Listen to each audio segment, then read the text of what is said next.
ધારી Khambha road ઉપર દેવળા નજીક Fortuner અને સેન્ટ્રો કાર વચ્ચે ભયંકર અકસ્માત સર્જાયો હતો. સમાચાર ધારીથી પ્રાપ્ત થયા છે. દેવળા અને નાગદરાની વચ્ચે મધુરમ હોટલ પાસે આ અકસ્માત સર્જાયો હતો. મળતી માહિતી મુજબ રતિભાઈ દેવાભાઈ રાઠોડ, જે રહે દલખાણીયા, અને તેમના પત્ની બીમાર હોવાથી તે અમરેલી મુકામે તેમના પત્નીને સરકારી દવાખાને દાખલ હોય અને તેમને લેવા માટે સવારે 9 વાગ્યે ફોરવ્હીલ લઈ પોતાની સેન્ટ્રો ગાડી લઈ અને અમરેલી તેમના પત્ની દાખલ હતા ત્યાંથી લેવા ગયેલા અને ત્યાંથી તેમની દીકરી સમઢિયાળા મુકામે સાસરે છે. તેમના સાસરા બીમાર હોવાથી તેમની ખબર અંતર પૂછવા જતાં ત્યાંથી રિટર્ન થતાં તેમની પાસે ફોરવ્હીલ સેન્ટ્રો કાર અને ફોર્ચ્યુનર કાર સાથે અથડાતા ભયંકર અકસ્માત સર્જાયો હતો. અકસ્માતમાં એક વ્યક્તિનું મૃત્યુ નિપજ્યું છે અને 2 મુસાફરોને ઈજા થતાં વધુ સારવાર અર્થે અમરેલી રિફર કરવામાં આવ્યા છે. મૃતકનું નામ રતિભાઈ દેવાભાઈ રાઠોડ, ઉંમર વર્ષ 50, રહેવાસી દલખાણીયા હોવાનું જાણવા મળેલ છે.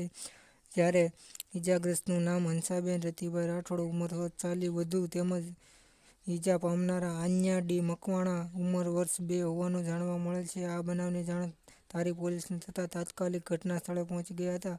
તાત્કાલિક દવાખાને 108 મારફતે પહોંચાડવામાં આવ્યા હતા અને વધુ તપાસ ધારી પોલીસ દ્વારા ચલાવાઈ રહી છે. રાઠોડ મધુભાઈ ગેલાભાઈ છે. મારું ગામ મીઠાપુર નક્કી છે.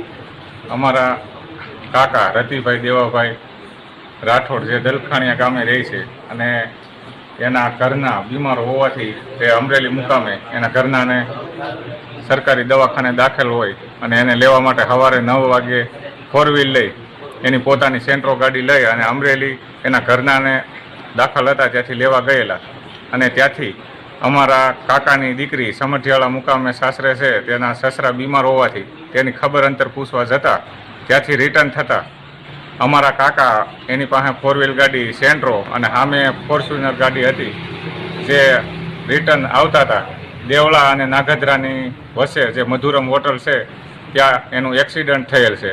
ત્યાંથી એક્સિડન્ટ થતાં પછી અમને સમાચાર મળતા અને અમારા કાકાને સિવિલ હોસ્પિટલ ધારી સરકારી દવાખાને લઈ આવેલ અને ત્યાં અમારા કાકાને મૃત જાહેર કરેલ છે. અને અમારા કાકી અને તથા અમારા બેનની દીકરી એની સાથે હતી તેને અહીંયા ધારીથી અમરેલી રિફર કરેલ છે, જેની અત્યારે સારવાર ચાલી રહેલ છે.